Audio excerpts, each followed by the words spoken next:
You ended up chasing, well, following Mingyur Rinpoche when you saw him, right, in distance. Yeah. And then I remember also hearing something about like chasing after a taxi that Rinpoche got into to like follow him around.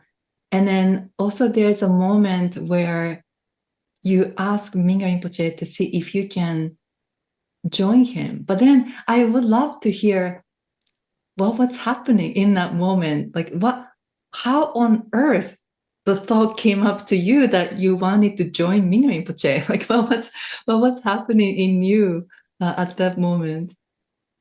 Yeah.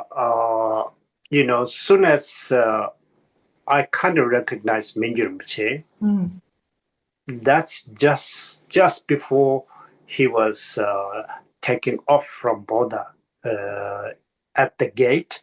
Actually, in Tibetan culture or Buddhist culture, after you finish the Kora or to the monastery, the last again you turn back and you pray or dedicate. So as Mingyur Rinpoche walking, and still I am in puzzle in mind, but my mind was very close to feel his energies.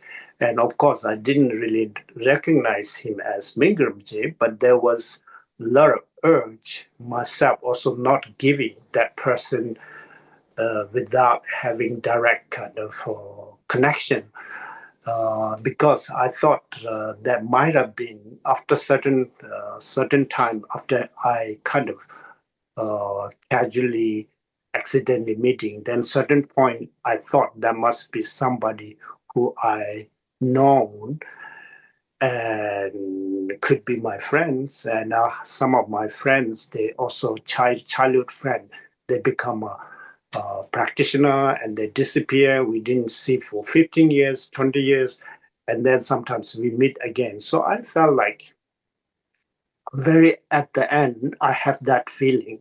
I didn't know that was Mingyur Rinpoche for sure.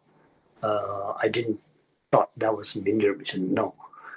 But somehow the way he works, I think the walking must have kind of my intellectual mind didn't understood, but my feeling mind or my some kind of memory kind of I think recognize that movement.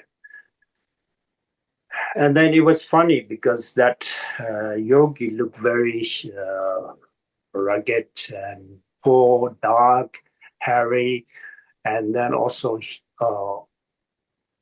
he's wearing kind of flip flop, kind of very thin flip flop, and then carrying maybe each side, maybe 2 kilos of bags, plastic bags. And then, as he turned from the stupa towards the stupa, and I recognize his eye here. And from there, actually, I am only maybe 6 meters away, 6 meters away from him, maybe 6 or 8, something like not so far. So soon as he turned, and then I recognized, but I couldn't really. Actually, it didn't come Mingyur Rinpoche. It was just recognition, and then later only I know that's Mingyur Rinpoche. So by that time, he's already kind of turned towards to the main gate, and he sort of walked down. And I know he is Mingyur Rinpoche. Of course, I had tremendous feelings, tremendous. I think lots of gap, like Tergar, Tergar culture, languages gap. mm. But I didn't have a time to enjoy the gap. I want to rush to analyze and you know. So as he walked down, and the one thing all of a sudden that was interesting. Uh, all of a sudden, I don't also, soon as I know that's Mingyur Rinpoche, I could have shouted, Mingyur Rinpoche, I could have shouted, and that didn't happen. And somehow also there is kind of, I was also kind of, maybe I was a bit worried because he's so different. And I didn't shout. And also one point I was also thinking maybe he might have seen me, but I just didn't recognize. So there was a lot of puzzles within me, very short time. But then from where he turned off towards to the main road, it's only another 20, maybe 25 meters. So he walked very fast, and I kind of slowed down because I want to see where he's going. And then as he crossed the main street, then he took one taxi, and I watch it, and I want to chase him, but I couldn't shout. So then also, if I go to get my car, it's too late. So soon after he is gone, maybe like 1 minute, 2 minutes, then I got one taxi, and basically I'm chasing him after. Yeah. And then, in fact, I was so kind of worried that I will miss that taxi. And then I was telling this taxi driver, if you miss that taxi, then you will not get the money. Good negotiation. Yeah, you just must follow behind, not ahead, but behind. So yeah, so I chased him, and then eventually he ended up in a bus station. Actually, that is not far from Tergar Osel Ling. There's one big main the ring road. There's one bus station. That from there, all the buses go to different parts of Nepal.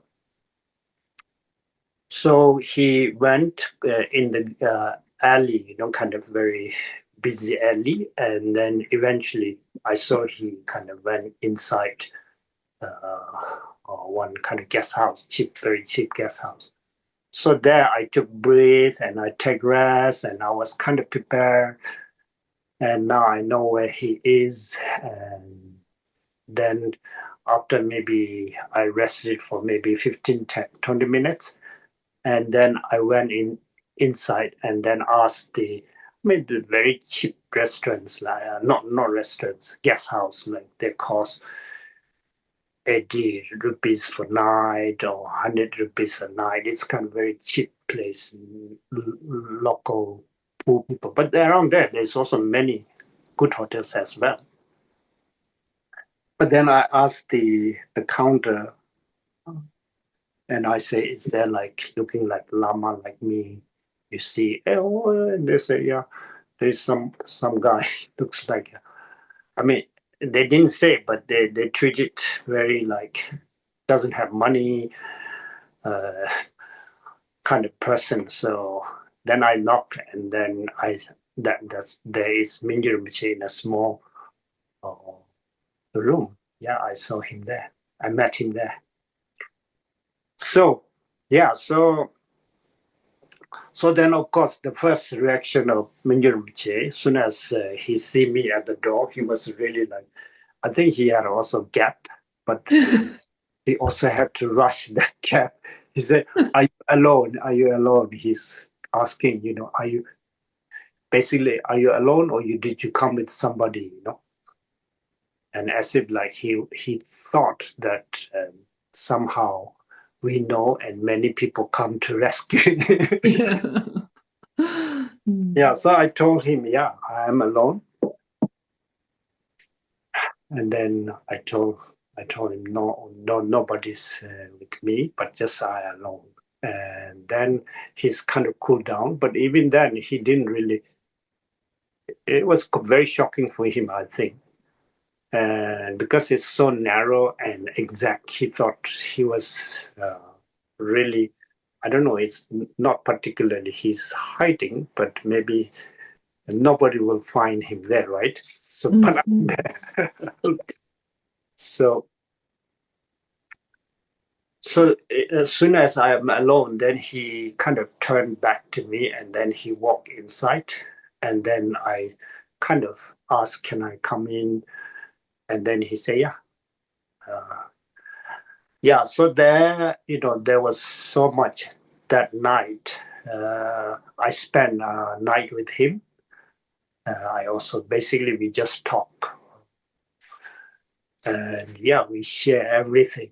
Like basically, what I share is their family, the monastery situation, and even the kind of rumors and everything. I talked to him. And then he also told me everything, whatever he remember, how his journey, how difficult, how he about to die, and what he did. All, I mean, like, we talked so much.